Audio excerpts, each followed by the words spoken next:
Hunger often keeps Valopee awake at night, as do the men talking and laughing outside the door of her bare wooden hut in this southern Madagascar village. Wait until late, hoping for. She lies on her hard floor with no mattress, wishing they would go away. Under local custom, single girls and women in some ethnic groups here are expected to offer to village men and passing strangers. They can brush off some, but it is shameful to refuse a visiting outsider, and difficult for girls to resist determined older men. Many girls are moved out of cramped family houses by their mid-teens and given their own small huts near the family home, a rite of passage in preparation for marriage. Parents want to show the community that, my girl is ready, because the parents think she has become an adult, said Madagascar, a Seattle-based Tandroy woman who runs No Fi Androy, a non-governmental organization working in southern Madagascar to help girls stay in school. The tradition, preserved by several ethnic groups, leaves these single girls prey to men who surround their huts at night, and suitors who lose interest as soon as girls get pregnant. They just want them because they're little girls, fresh, said Paubert, who was a single teenage mother in southern Madagascar, but became one of the few to return to school and go to university. They come to you at the age of 11, 12, 13 saying, I like you, I'll talk to your daddy. Will you be my wife? Then when you have a baby they disappear. They can get a younger one, and the whole village looks down at you. You're on your own. The long-term result: startling numbers of single mothers with many children conceived with different men who do not help raise them. The women and their children are the poorest and hungriest people here in Madagascar's most impoverished region. Although the single women and girls, known as Ampelatovo, a Malagasy word meaning little girl, may take payment from the men they allow into their huts, villagers do not consider this prostitution. Valopee, and from years of drought, poverty and hunger, has no second name, does not know her age and is raising 6 children on her own. She agreed recently to have with a very old man from another village, but only after some bargaining.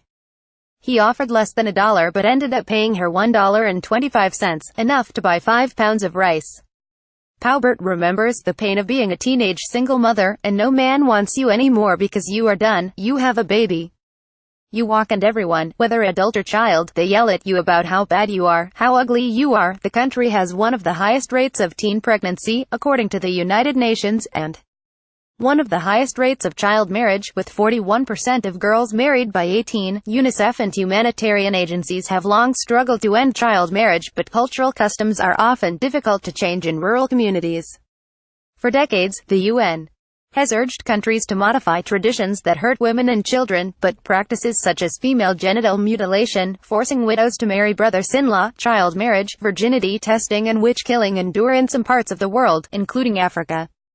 From the traditional Malagasy perspective, it makes sense for parents to move girls out into their own houses to become UAL beings, according to anthropologist Jeffrey Kaufman, an expert on southern Madagascar.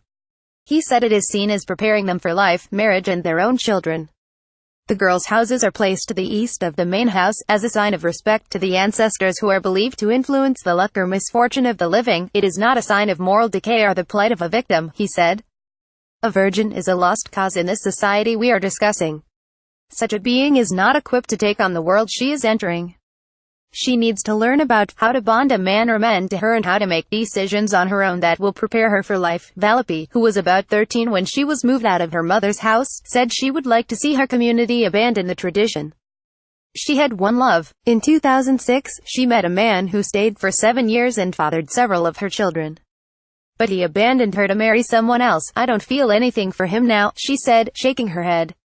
When Jocelyn Rasoanakambana moved into her own house at age 18, she felt uncomfortable with the expectation that she would sleep with different men. I disliked it because there were many and they would fight with each other, she said.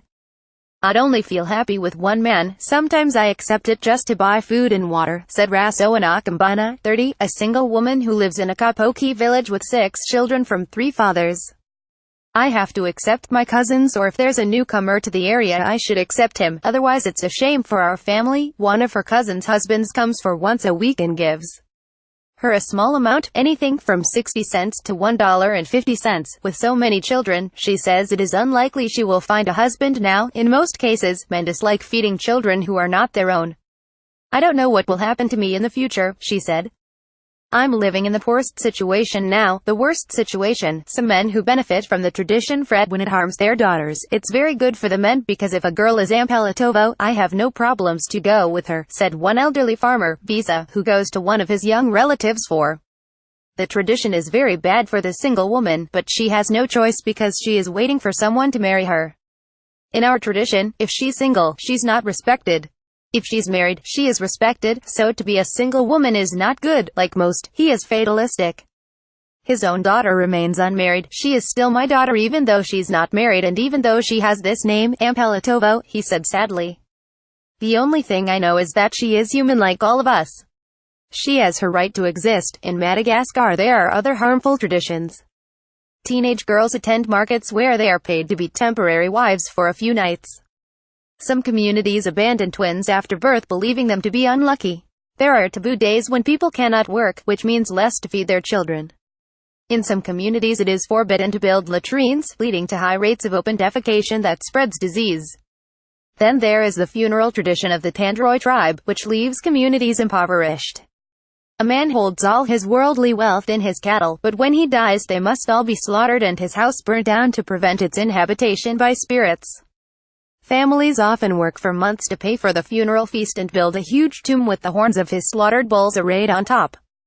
By doing so, families believe the dead ancestors will bless them and not bring ill fortune. The practice burdens families with large costs and no inheritance.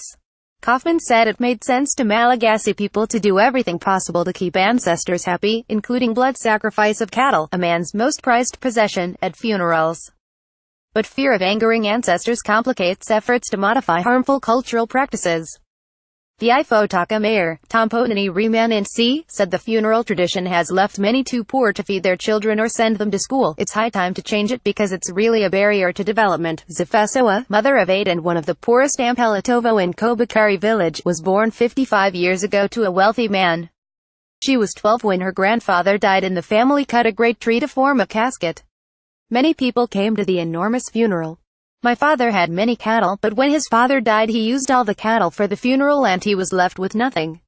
A month later both parents moved away looking for work, taking only their youngest child and leaving 7 behind. I was crying.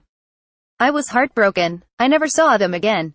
The children had little to eat, and after a year the girls moved into their own small huts, becoming Ampalatovo.